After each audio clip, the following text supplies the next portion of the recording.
नमस्ते, मैं सुरभि। और जैसा कि अभी बारिश का मौसम चल रहा है, हर जगह बारिश हो रही है, तो इस मौसम का हमें फ़ायदा उठाना चाहिए।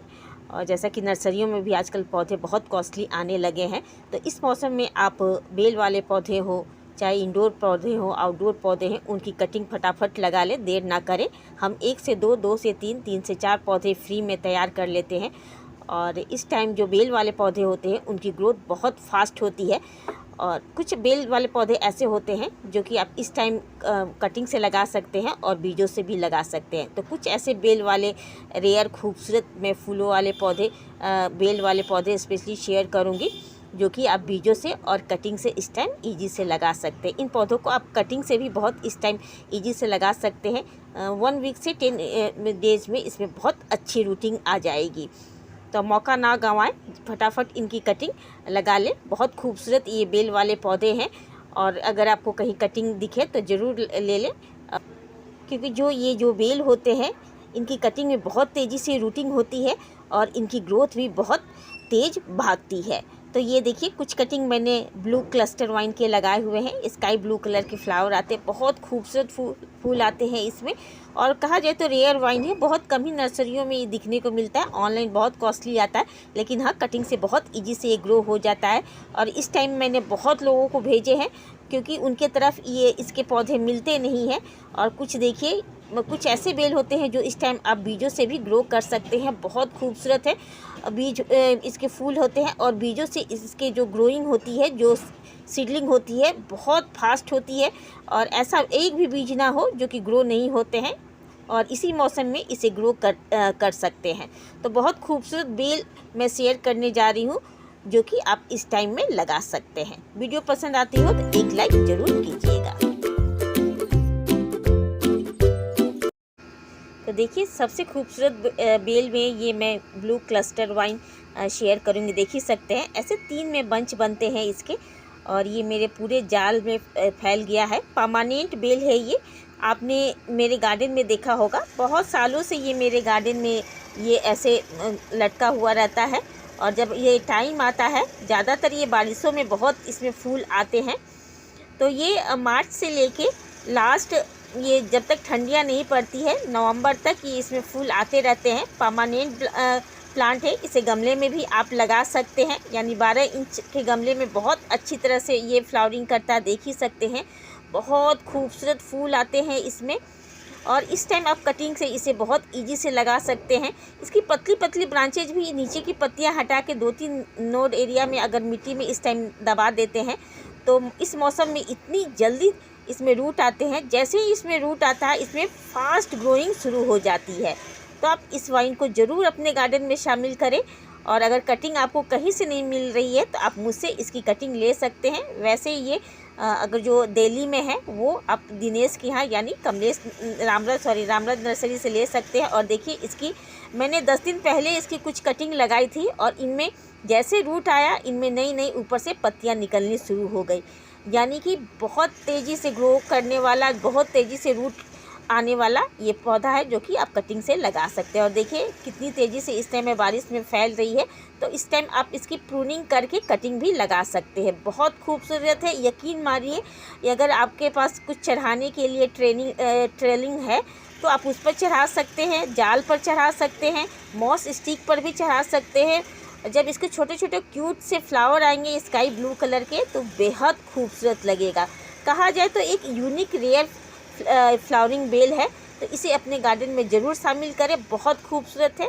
और इस टाइम आप कटिंग से इसे लगा सकते हैं। इसे फुल सन में रखें, 2-3 घंटे की भी धूप आए तो इसके लिए इनफ है। दूसरा वाइन है ये साइप्रस वाइन। साइप्रस वाइन बीजों से बहुत ईजी से लगा सकते हैं। और इस टाइम आप जहाँ जहाँ बीज इसके बिखेरिएगा, वहीं वहीं इसके न्यू प्लांट तैयार हो जाएंगे। यानी कि बीजों से बहुत इजी से इसकी सीडलिंग ग्रो हो जाती है। ये देखिए, मैं होम टाउन से कुछ बीज इसके लेके आई थी, और जहाँ तहाँ मैंने स्पेशली इसके लिए सॉइल भी नहीं बनाया। बस जो पॉट पड़े हुए थे, मैंने सोचा जाल यहाँ लगा हुआ है, इसी पॉट में डाल देते हैं। जैसे डाला, 1 वीक के अंदर ही इसमें बहुत सारे बीज के सीडलिंग निकल आए। और देखते देखते 10 दिन के अंदर ये पूरा मेरा जाल देखिए, ये ऊपर की तरफ चढ़ने लगा है। मैं हल्की हल्की थोड़ी थोड़ी पिंच भी कर दी हूँ ताकि ज़्यादा ऊपर ना जाए और घना बने रहे। तो बहुत खूबसूरत, और पत्तियाँ भी देख सकते हैं, बहुत खूबसूरत लगता है देखिए। और ये हर साल मेरी मम्मी होम टाउन में ये कलेक्ट करके रखती है सीड। और देखिए इसके सीड ऐसे काले काले होते हैं, बहुत इजी से ये ग्रो हो जाता है, टाइम नहीं लगता है। यही बेस्ट टाइम है साइप्रस वाइन यानी गणेश बेल के सीड को ग्रो करने का। तो देखिए छोटे छोटे ऐसे रहते हैं, बहुत इजी से ये ग्रो हो जाते हैं। इसके सीड ग्रो करने के लिए कोई स्पेशल सॉइल की ज़रूरत नहीं पड़ती है, नॉर्मल गार्डन सॉइल में आप ग्रो कर सकते हैं। हाँ, हमेशा छोटे पॉट का सिलेक्शन करें। डिस्पोजल ग्लास का सिलेक्शन बेस्ट होता है, क्योंकि जब सीडलिंग ग्रो होता है तो इसको फाड़ के निकालने में ईजी होता है, दूसरे पॉट में ट्रांसफ़र करने में इसके रूट डिस्टर्ब नहीं होते हैं। और सीड को ज़्यादा नीचे तक ना दबाएँ और हल्की सी इसमें मिट्टी डाल के और इसे फुल सन में रख दे। बारिश हो रही है तो बहुत अच्छी है, अगर लगातार बारिश हो रही है तो इसके पॉट को, सीडलिंग पॉट को हटा दें, नहीं तो सीड ख़राब हो जाएंगे, सीडलिंग ख़राब हो जाएंगे। उसके बाद देखिए, उसके बाद ये ट्रम्पेट वाइन है, ये मैं होम टाउन से लेके आई थी। बहुत खूबसूरत गुच्छों में इसके फूल होते हैं और इसकी कटिंग आप इस टाइम ज़रूर लगाएं। मैं भी इसे बरसात के टाइम में ही ग्रो की थी, रोड साइड से छोटी सी कटिंग लेके। इतनी छोटी सी कटिंग भी आप इसे ग्रो कर लेते हैं तो ये इस टाइम बहुत इजी से इसमें रूट आ जाते हैं। ऑलरेडी इसमें रूट बने हुए रहते हैं, हर एक नोड एरिया में इस टाइम आपको देखिए ये रूट देखने को मिल जाएगा। रोड साइड भी आपको दिखने को मिल जाएगा, पार्कों में भी ये दिखने को मिल जाएगा। और ज़मीनों में ये जब टच करते हैं तो वहीं से बहुत सारे रूट निकल आते हैं। तो इसकी छोटी सी कटिंग तोड़ के आप मिट्टी में दबा दीजिए तो बहुत तेज़ी से इसमें रूट भी आएंगे, इसकी ग्रोथ भी बहुत होगी। बहुत खूबसूरत ये वाइन है, इसे ज़रूर लगाइएगा।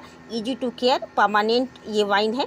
और देखिए कुछ दिन पहले ही मैंने लगाया हुआ था इसकी कटिंग को और बहुत अच्छी तरह से इसकी कटिंग ग्रो हो रही है, बहुत खूबसूरत है। इसे ज़रूर अपने गार्डन में शामिल कीजिएगा। अगर आपको कहीं से कटिंग नहीं मिल रही है इसकी तो आप मुझसे ले सकते हैं, मेरे पास इसकी कटिंग आपको मिल जाएगी। और इसकी भी जो कटिंग होती है 10-12 डेज में अच्छी रूट आ जाती है। ऑलरेडी इसके नोड एरिया में रूट रहता ही रहता है और इजी से इसके रूट बहुत तेज़ी से ग्रो हो जाते हैं और इजी से ये लग जाता है। और उसके बाद देखिए ये है अपराजिता। अपराजिता जानते ही हैं, बहुत ही शुभ प्लांट मानते हैं। बीजों से ये लगा सकते हैं, कटिंग से भी बहुत इजी से इस टाइम लगा सकते हैं। अगर ये अपराजिता आपका बहुत लैगी हो गया है या बहुत घना हो गया तो इसकी कटिंग छटिंग करके इसे अच्छा सा लुक भी दे सकते हैं और उसकी कटिंग आप इस टाइम लगा सकते हैं, बहुत इजी से ग्रो हो जाएगा। उसके 2-4 नोड एरिया रहने चाहिए, वहीं से रूट आएंगे। और सीड से सबसे बेस्ट है इसे ग्रो करना। बहुत सारी इसमें फलियाँ बनती हैं फूल सूखने के बाद। जहाँ जहाँ इसके सीड बिखेरिएगा वहीं वहीं इसके न्यू प्लांट ग्रो हो जाते हैं। और देखिए ये सीड से लगाया ही हुआ ये मेरा प्लांट है, ये मेरे पिछले साल का प्लांट है। इस बार मैंने कुछ पिंक और वाइट और ब्लू डबल वाला लेके आई हूँ और ग्रो भी किया हुआ है। और इतना इजी है कि जिस जिस पॉट में मैंने डाला वहीं वहीं ये ग्रो हो गया है। तो अपराजिता को ज़रूर लगाइएगा, जैसे हम सम्मी हुआ, तुलसी हुआ ग्रो करते हैं सूप प्लांट के लिए। और सावन में तो स्पेशली इस प्लांट को ज़रूर लगाइएगा, बहुत खूबसूरत सूप प्लांट है। तो इसे भी अपने गार्डन में ज़रूर शामिल कीजिएगा। परमानेंट वाइन है, ठंडियाँ आते आते इसके ऐसा लगता है कि ये प्लांट मर गया है, लेकिन ये मरता नहीं है, फिर से इसमें मार्च में फुटाव आता है। और देखिए इस बार का ये डबल पेटल वाला मैंने ग्रो किया हुआ है।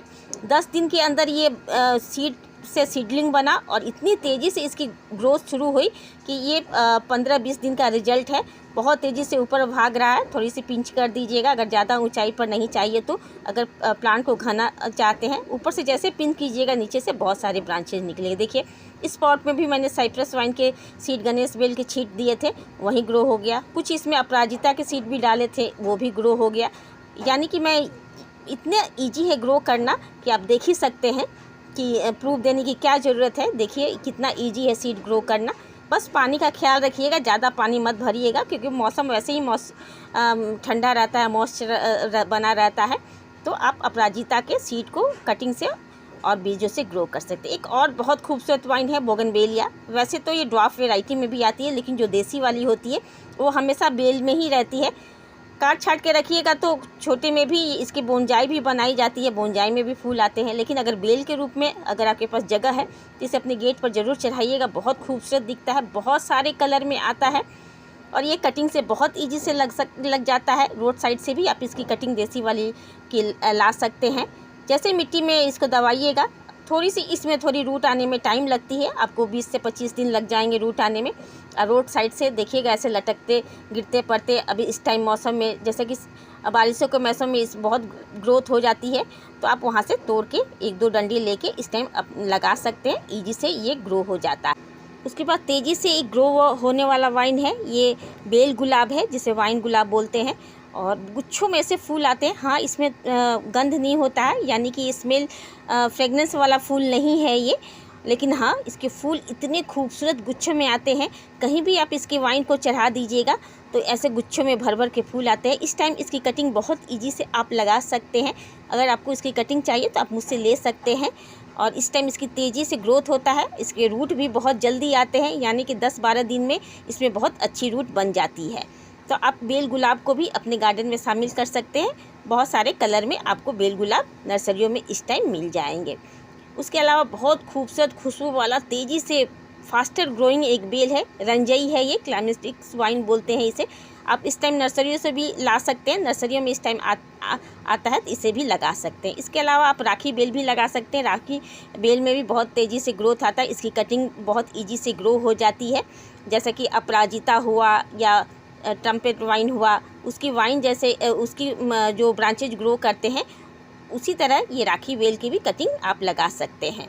बहुत खूबसूरत बेल है, कटिंग से बहुत इजी से ग्रो हो जाता है। बहुत सारे कलर में आते हैं ये, तो इसे भी शामिल कर सकते हैं। ये भी बहुत शुभ बेल है। उसके बाद आप चमेली हुआ, बेली हुआ, जो वाइन वाले हैं, बेल वाले हैं, इनको भी ग्रो कर सकते हैं। फास्टर ग्रोइंग प्लांट है ये।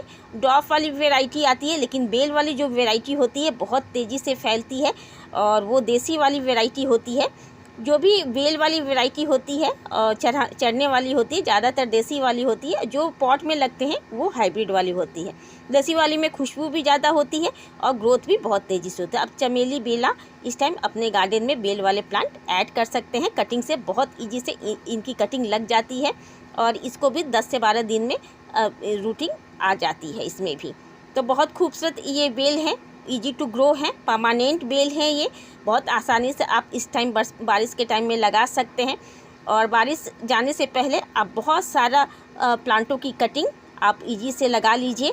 और जैसा कि पता ही है, दिन पर दिन प्लांट के कॉस्ट बढ़ते जा रहे हैं, और हमें अपने बजट के अनुसार गार्डनिंग करनी होती है। तो इस टाइम आप गार्डनिंग से बहुत सारे प्लांट फ्री में तैयार कर सकते हैं। तो होप मेरी शेयरिंग पसंद आई होगी। Thank you.